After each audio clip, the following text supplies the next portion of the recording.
Hello Aries, Sun, Moon, Rising, and Venus signs. Kamusta kayo? Sana po'y nasa mabuti kayong kalagayan. Welcome back po sa Star Tarot. At kung bago kayo rito, welcome din po kayo. Please subscribe, like, share my videos, and leave me a comment po kung naka-resonate kayo. Thank you. So, first message ni Aries, we have rejuvenation. Take time to rest and recharge your batteries. Okay, Aries? Maari na you are pagod na, no? Baka marami na kayong ginawa, marami kang pinagkakaabalahan, kaya maaaring hindi na kayo nagkakaroon ng time para mag-rejuvenate, para mag-recuperate and recharge. Kaya ito na, may panawagan na sa inyo na it's time na para magpahinga kayo. It's time na para bigyan ninyo ang sarili ninyo ng pagkakataon to breathe. Okay? It's time to recharge. So we also have retreat, seek and receive consolation from God to overcome a difficult experience. This is time for reflection, for solitude and contemplation. Okay? So, alam mo, kasama to dito, no, sa pagre-recharge at the same time. 'Di ba? Kung kayo ay magninilay-nilay, magmumuni-muni, kayo ay magkakaroon din na at the same time ng time para sa katawan ninyo na makapag-rest din, makapag-recharge din. So, pwede, no, na meron kayong mga kapaguran na, stress na na-accumulate sa inyong katawan, and you need to reset, no, yourself. At pwede rin na meron kayong pinoproblema, baka meron kayong mga iniisip, meron kayong mga concerns sa buhay sa ngayon, no? At maaaring yun ang nagpapa-stress sa inyo. Kasi 'di ba minsan kahit wala tayong ginagawa physically, kahit hindi pagod yung katawan natin, no? Pero kapag ang isip natin ang pagod, kapag stressed out na yung isip natin, nadadamay yung katawan, 'di ba? We can feel that tiredness and exhaustion din sa katawan, no? Kapag pagod ang isip. Kaya, for some of you po, pwedeng merong ganong sitwasyon, 'di ba? Kaya, it's about time na for you to retreat para na magkaroon kayo ng time to recharge, time to replenish your lost energy. Okay? At makapag-isip-isip ng mabuti. We also have forgiveness. Forgiveness is the first step toward letting go of hurt and emotional pain. So, it heals you. 'Di ba? It heals only you. Ayan. So, maaari din na ito na yun din yung kailangan ninyong gawin sa ngayon. Magpatawad. Or baka handa na kayo na gawin ito, na magpatawad na. 'Di ba?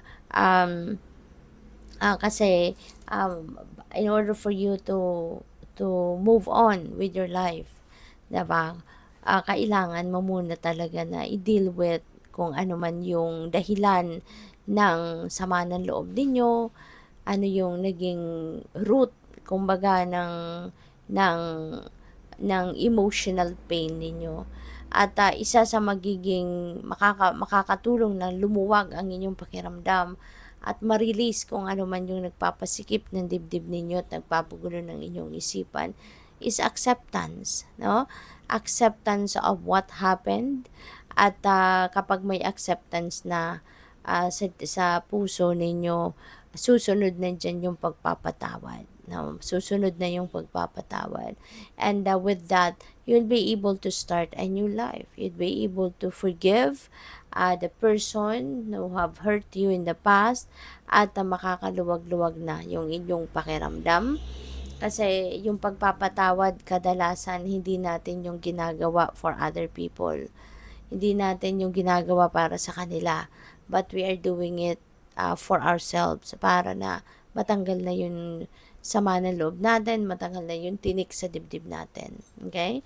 Kaya maaaring ito na yung simula, no? Ng pag-move on ninyo sa buhay. Hindi necessarily, no, na hihingi ng tawad sa inyo yung taong nagkasala sa iyo.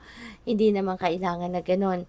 But sometimes po pwede rin na sa loob natin, sa loob natin, alam natin na pinapatawad na natin sila, and regardless kung humingi ng tawad sa iyo or hindi, pero sa puso mo, mas magandang magpatawad ka na nga para nang sa ganon, makapag-move on ka na sa buhay. Okay? You are not doing it for them, but you are doing it for you. So, tignan natin kung ano pa ang mga messages para sa'yo.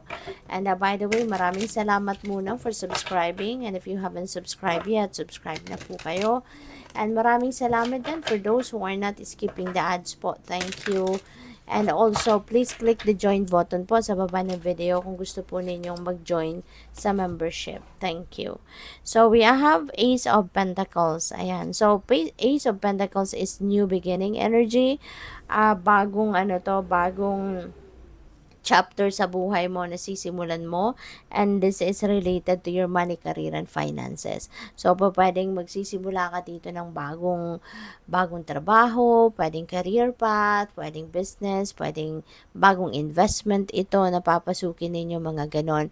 And definitely, this is going to bring forth abundance and prosperity into your life. Maghahatid ito ng swerte sa inyo. Maghahatid ito ng pera sa inyo, kaluwagan sa inyong kaperahang aspeto. Kaya this is really a beautiful energy. At saka Aries, mababago na dito yung inyong financial landscape, Ito na yung pagsisimula ng pagbaliktad na, 'di ba, ng inyong sitwasyon pang kaperahan. Kung dati may mga financial struggles, may mga financial hardships, sa ngayon ma-address mo na 'yan kasi meron nang dadating na financial blessings. So, we have Ace of Swords. Napakaswerte mo kasi meron kang dalawang aces, 'di ba?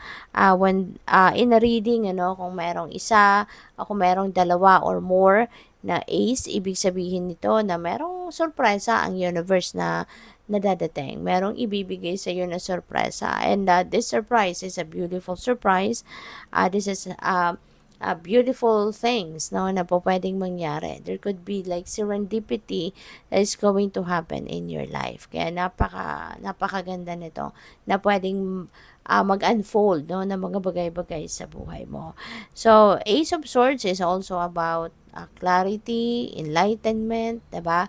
Meron ditong mga epiphany, merong mga ganon, na paparating sa buhay mo. Merong papasok na mga enlightenment, ganyan. And that is going to help you, na magkaroon ka ng clear path kung saan ka papunta. Alright? We have Nine of Pentacles. Maswerte kayo pagdating sa pera, sa ngayon. Kasi si Nine of Pentacles, this is about harvest time.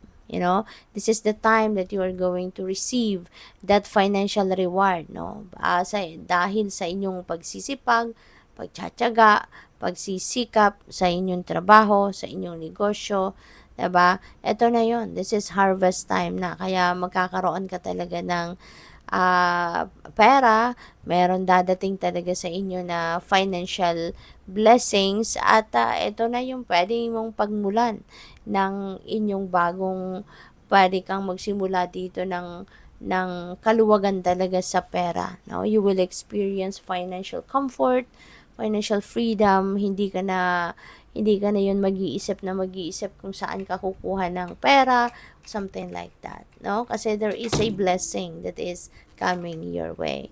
So, good luck sa'yo. Thank you for watching. Love and light. Namaste.